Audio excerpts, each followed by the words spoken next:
Shalom. Kita akan membaca ayat firman Tuhan dari kitab Hagai.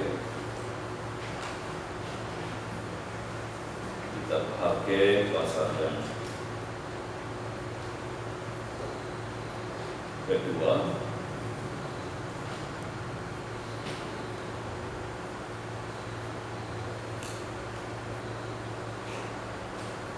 Ayat yang ke-15. Kalau di Alkitab ayat yang ke-16.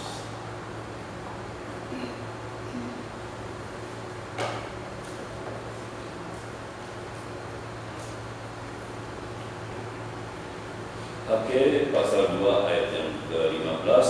Kalau di Alkitab ayat yang ke-16. Kita akan baca bersama-sama. 1, 2, 3. Maka sekarang perhatikanlah mulai dari hari ini dan selanjutnya, sebelum kita orang batu demi batu untuk pembangunan bait Tuhan. Nama Tuhan. Pada pagi ini kita akan memperhatikan apa yang dikerjakan Tuhan di saat imannya dibangun.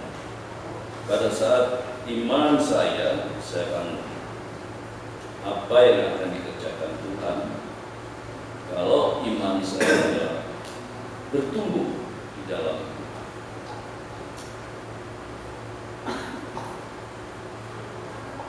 manusia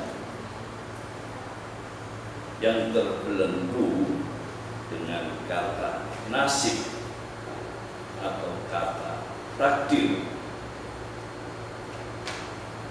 yang pasti hidupnya tidak akan berkembang dan masa depannya berhenti.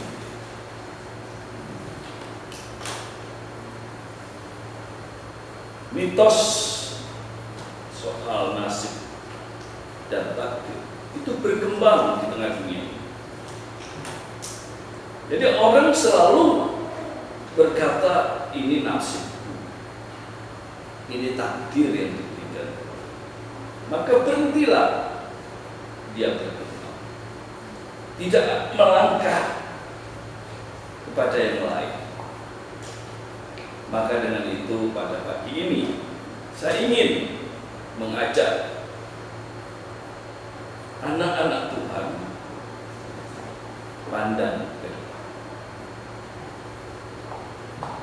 ke depan.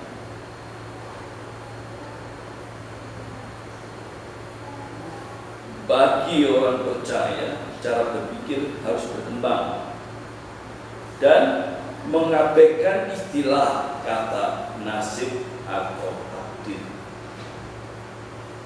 Jadi di dalam iman Kristen kita bukan berarti kata itu nggak boleh disampaikan, tetapi paradigmanya jangan sampai kita gunakan untuk kehidupan kita. Paradigmanya jangan kita kembangkan dalam kehidupan kita. Kalau kita menggunakan paradigma ini, selamanya kita nggak akan berkembang.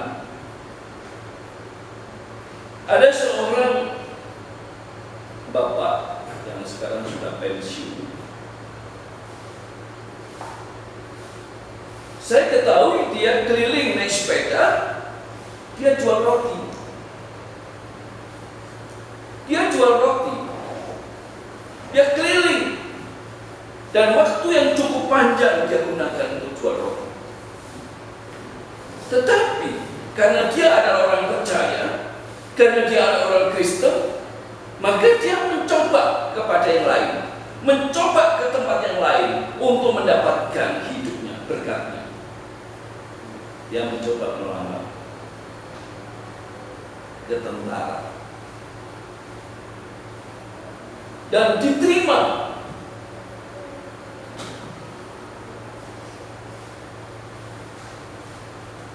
Dia pensiun di pangkat yang cukup tinggi bagi Tamtama. Jadi kalau dia masuk Tamtama, pastinya pensiunnya di pembantu letnan 1. Itu berat banget untuk mendapatkan pangkat yang seperti itu. Kalau tidak dengan hati kepada Tuhan. Berubah. Bukan nasibnya jual roti, ya sudah, jual roti aja. Nasib saya keliling, ya sudah, keliling aja, nggak berkembang. Tapi yang berkembang, saya senang dengan sistem orang Tionghoa. Dia buka toko karena dia punya uang, maka dia coba di sebelah utara, dia coba sebelah timur, dia coba sebelah selatan, dia coba sebelah barat, di tengah, semuanya dibuka tokonya. Mana yang laku? Mana yang laku? Mana yang baik?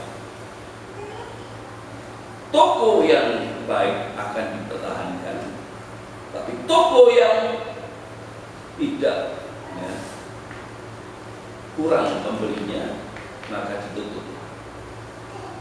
Dia berkembang lagi ke tempatnya. Bapak Ibu sudah dikasih dalam Tuhan, mempunyai vision setiap orang kepunyaan Tuhan. Ya. Setiap kita orang kepunyaan Tuhan milikilah visi.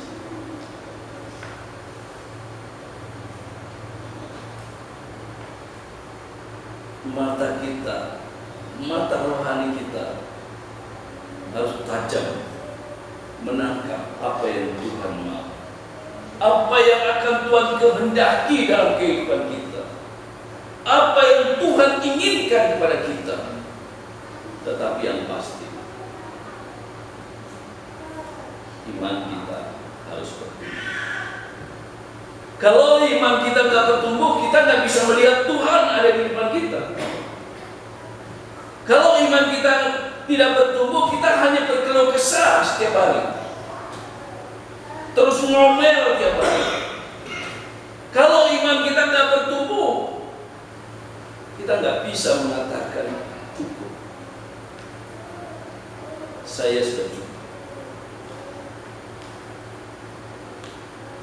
Di saat tertentu ada teman hamba Tuhan yang cukup kaya, dan saya diajak bersamaan pulang ke Malang ini.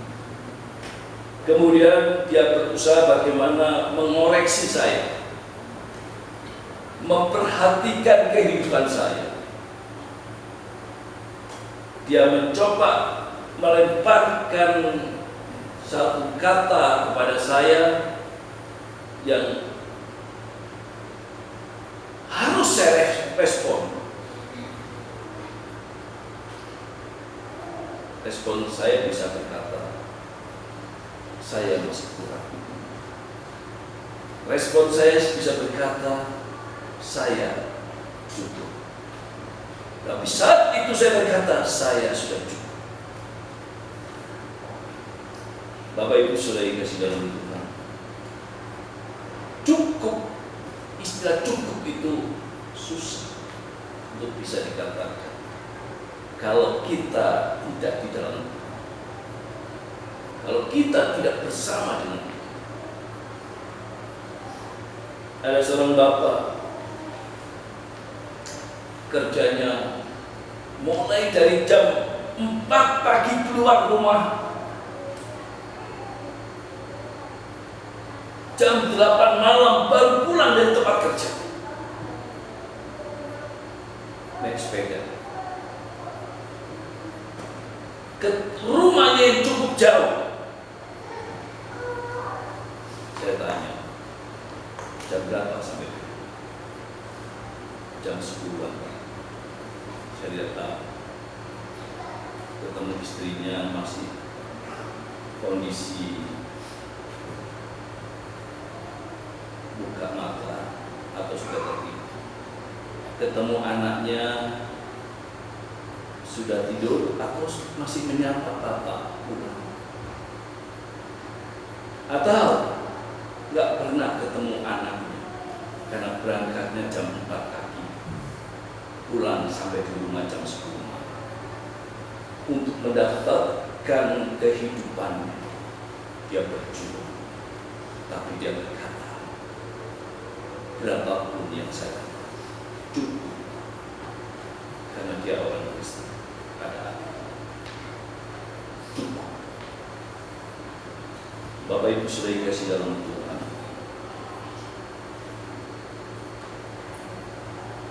vision harus ada capaian. Apa yang capai? Tuhan memberikan vision kepada orang Israel. Kepada Musa, Tuhan berkata akan membawa Israel keluar ke Kanaan. Akan membawa Israel ke Kanaan. Dan dia gambarkan Kanaan. Dia gambarkan Kanaan itu yang begitu subur, begitu luar biasa terhadap Musa.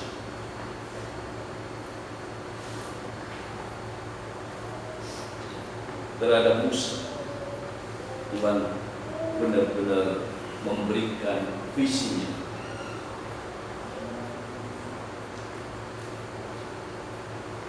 Bapak Ibu Saudara yang dikasihi dalam Tuhan, tidak mudah membawa Israel keluar dari Mesir.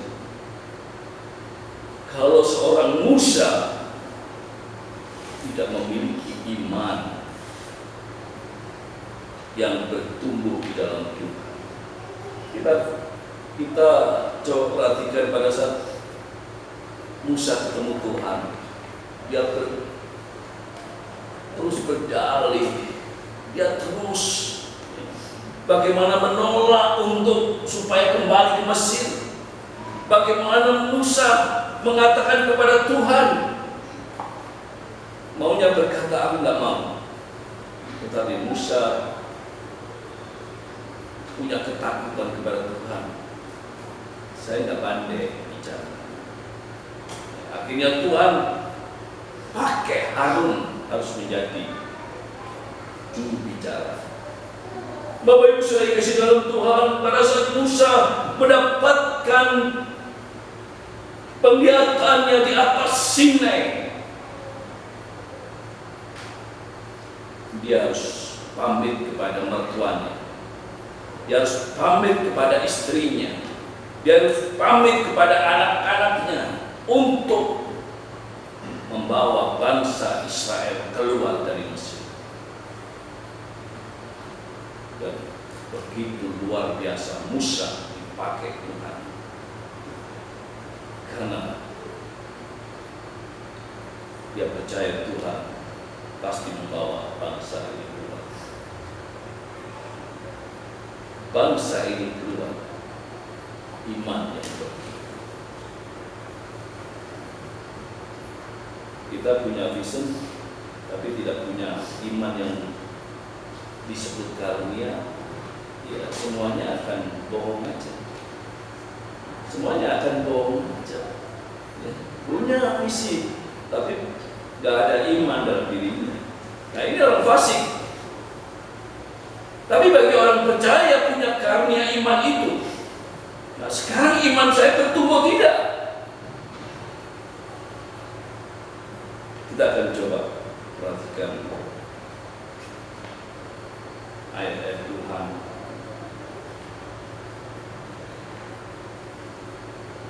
Apakah iman saya bertumbuh?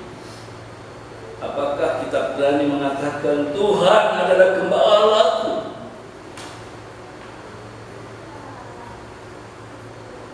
Tuhan adalah gembalaku.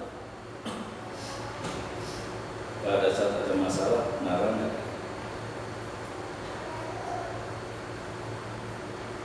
Pada saat ada kekurangan, ngomel nggak ya? Pada saat dipertemukan dengan kejahatan, maunya apa? Menghukum orang itu, membantai orang itu, menghabisi orang itu, atau kita berkata Tuhan adalah Gembala.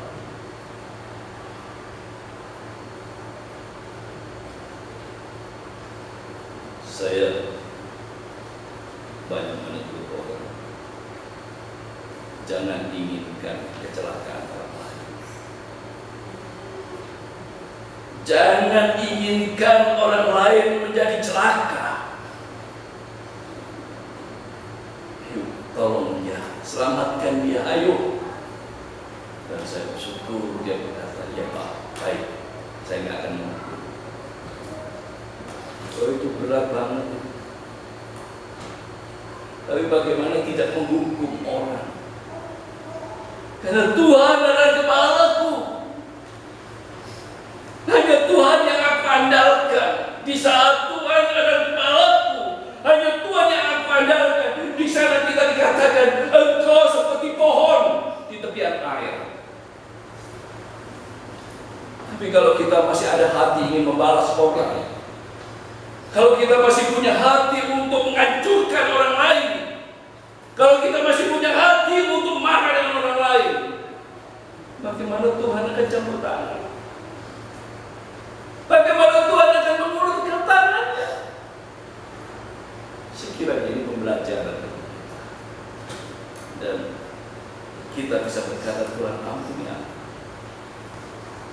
Ini udah marah tuh. Ini udah marah.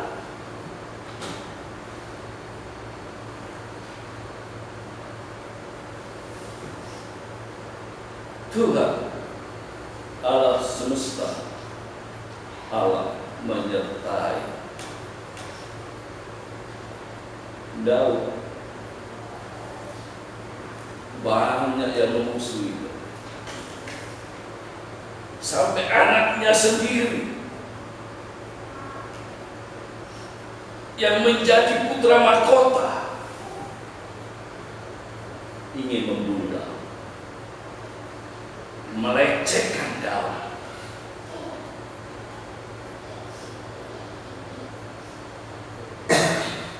Tetapi Daud tetap mengampuni mereka. Daud menangis merintih semalam-malaman di hutan, kedinginan, sedangkan anaknya di istana yang ingin menghancurkan Daud berpesta pora. Dia bangga dengan kesetiaan orang lain. Bapak Ibu Saudara, Allah pemilik alam semesta ini menyertai. Luar biasa kalau kita bisa Tuhan. Jangan takut kita nggak menabur, nggak ada yang harus Tuhan kirimkan mana, tanpa harus kita menabur. Tapi andalkan Tuhan. Percaya kepada Tuhan. Makin hari bertumbuh iman kita, tahu bahwa Tuhan itu menyertai kita. Dia adalah Allah yang mempunyai alam semesta ini dan semua diciptakan olehnya. Dia tidak kekurangan. Dia memberkati orang yang ada di dalamnya. Imamat yang raja. Imamat yang raja itu adalah kita. Kita ada dalam pemeliharaan Tuhan. Hati-hati, jangan kita tinggalkan Tuhan. Itu memberontak di hadapan Tuhan. Jangan kita tinggalkan Tuhan.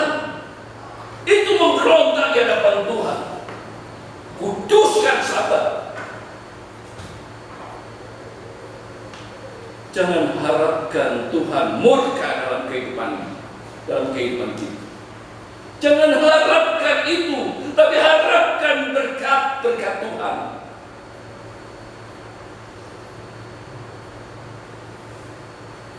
Tuhan yang mempunyai umur panjang.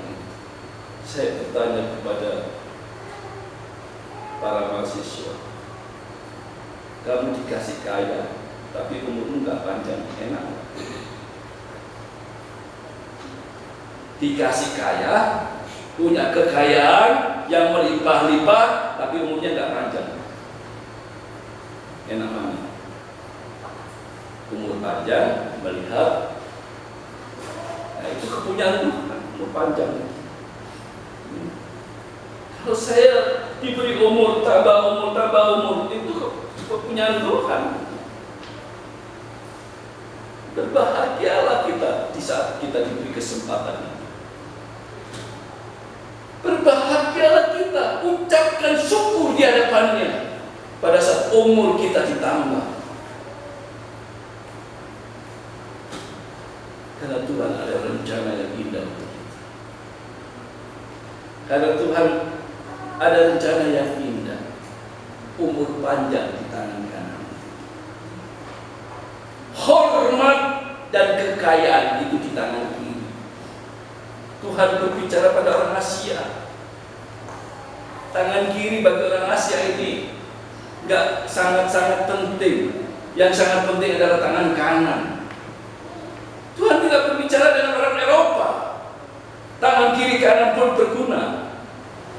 Jabatan tangan dengan tangan kiri pun tidak ada masalah. Tapi bagi kita yang tidak biasa dalam hal itu, pada saat kita diperhadapkan dengan jabatan tangan kiri, kita akan merasa terkejut. Bapak Ibu Saudara,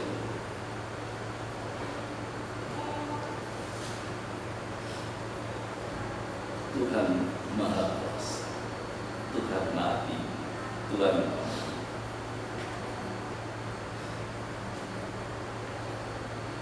apa bisa yang mau dicapai di tahun 2023? Nyatakan kepada Tuhan.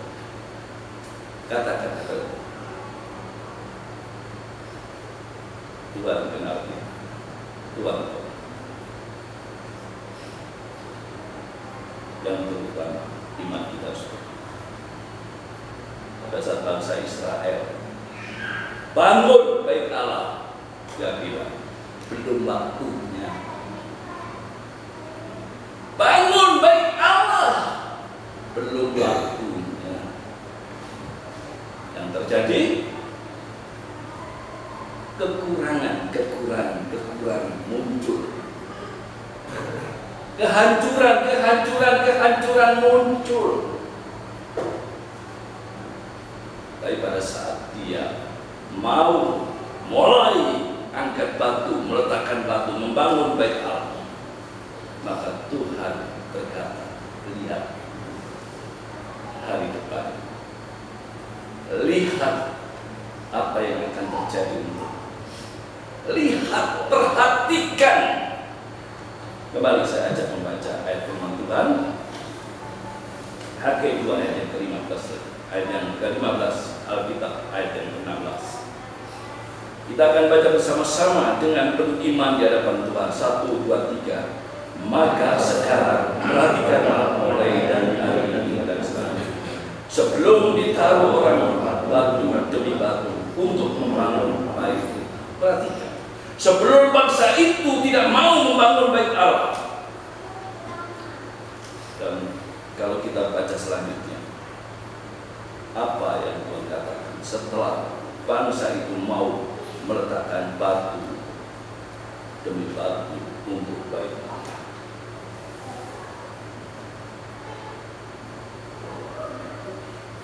Hukummu adalah bait Allah. Bangunlah bait Allah dengan iman. Iman yang mendengarkan firman Tuhan. Iman yang mendengarkan firman Tuhan. Dan iman itu akan muncul dalam kita. Dan iman itu akan muncul dan bisa dilihat orang lain. banyak orang di sekitar campuran ini yang perlu melihat kita, yang perlu melihat kita sebagai orang Kristen, bukan mengejek, tapi melihat kita orang yang bersama.